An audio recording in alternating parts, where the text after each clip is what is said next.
여자가 이르되 주여 올소이다마는 개들도 제 주인의 상에서 떨어지는 부스러기를 먹나이다 하니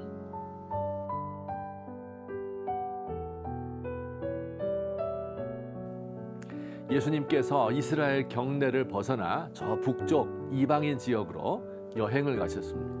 조용한 곳으로 가서 제자들과 함께 시간을 보내기 위함이었습니다. 그런데 그곳에서 예수님을 알아본 한 여인이 있었으니 바로 귀신 들린 딸을 둔 어머니 가나안 여인이었습니다. 이 여인이 예수님께 가까이 다가와서 부르짖으면서 말했습니다. 다윗의 자손이신 주님, 불쌍히 여겨주십시오. 제 딸이 악한 귀신에 들려 몹시 괴로워하고 있습니다. 그런데 뜻밖에도 예수님께서는 이 여인의 말을 무시했고 한 말씀도 대답하지 않았습니다. 예수님은 당신이 이스라엘 사람들만을 위하여 오셨다고 하면서 이방인을 위하여 기적을 행하려 하지 않았습니다. 그러자 이 여인은 예수님 앞에 나와 절을 하면서 더욱 간절히 청합니다. 다시 예수님이 차갑게 말씀하시죠. 자녀들의 입에서 떡을 빼앗아 개들에게 던져주는 것은 옳지 않다. 그러나 이 여인은 이 모욕적인 말을 듣고도 실망하지 않고 다시 간청합니다. 주여 옳습니다. 하지만 구걸하는 개들도 주인의 상에서 떨어진 부스러기를 먹습니다. 이 여인의 말을 들으신 예수님께서 마침내 말씀하십니다. 여자야, 내 믿음이 크도다. 내 소원대로 되리라. 그 즉시 여인의 딸이 나았습니다. 이 가나안 여인의 이야기는 우리를 몹시 당황스럽게 합니다. 이 이야기에 등장하는 예수님의 모습이 우리가 알고 있는 예수님과 너무 다른 모습이기 때문입니다. 도대체 예수님은 이 가나안 여인에게 왜 그렇게 매몰차고 냉정하게 대하신 것일까요? 예수님의 말씀과 행동이 다 그렇듯이 여기에도 어떤 의도가 숨어 있습니다. 예수님은 이 여인을 통하여 진정한 믿음이 어떤 것인지를 보여주고 싶으셨던 것입니다. 예수님이 이 여인에게 하신 마지막 말씀에 주목해 보십시다. 여자야, 내 믿음이 크도다. 내 소원대로 되리라. 예수님께서 어떤 사람에게 내 믿음이 크다 이렇게 말씀하시는 것은 아주 드문 일입니다. 깨달음이 없는 제자들에게 또 하늘의 표징을 구하는 바리새인들에게 예수님은 너희 믿음이 적다. 너희 믿음은 어디 갔느냐 하시며 여러 차례 책망한 적이 있지요. 그런데 이에 반하여 이 여인에게는 여자야, 내 믿음이 크구나. 최고의 찬사를 보내셨습니다. 도대체 이 여인의 믿음이 어떠했기에 예수님께서 이토록 칭찬하셨을까요?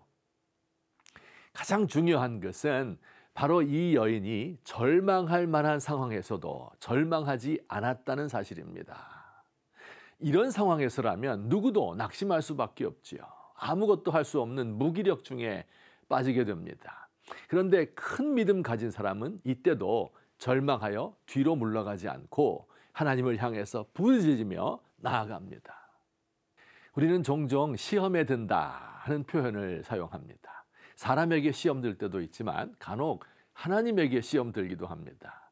평소 우리가 알고 있었던 사랑의 하나님, 기도에 응답하시는 하나님, 정의로우신 주님과 현재 우리가 맞닥뜨린 상황이 서로 맞지 않을 때 시험에 들지요.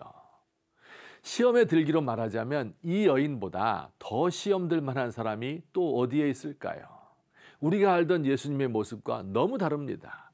그러나 이런 상황에서도 이 가나안 여인은 낙심하고 시험에 빠지지 않았습니다. 우리나라 기독교의 초기 역사를 수놓았던 여인들이 있습니다. 이들의 시작은 참으로 절망적이었습니다. 진명여학교의 설립자 여메레는 부모로부터 버림받은 아이였습니다. 한국 최초의 의사인 박에스더는 그 아버지가 선교사 집에서 종살이하던 사람입니다. 전국적인 부흥사 주룰루는 무당집 딸이었고 한국인 최초의 이화학당 교수가 된 이경숙은 15살에 결혼 후 3년 만에 남편이 죽어 청상과부가 된 사람입니다.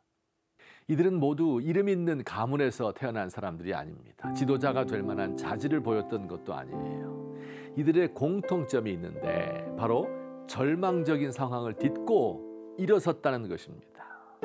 큰 믿음을 가진 여인들, 우리 한국교회의 전통이고 자랑입니다. 절망적인 상황에서도 하나님의 선하심을 믿고 그에게 소망을 둔 큰 믿음의 여인들입니다.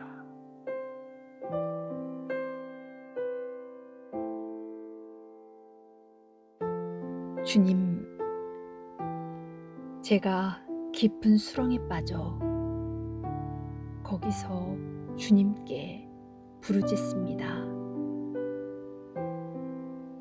파수꾼이 새벽을 기다리며 바라듯 캄캄하여 아무것도 보이지 않는 한밤중에 주님을 부릅니다. 오직 주님께서 베푸실 구원을 바라며 기다립니다. 저의 간구와 부르짖음을 외면하지 마소서.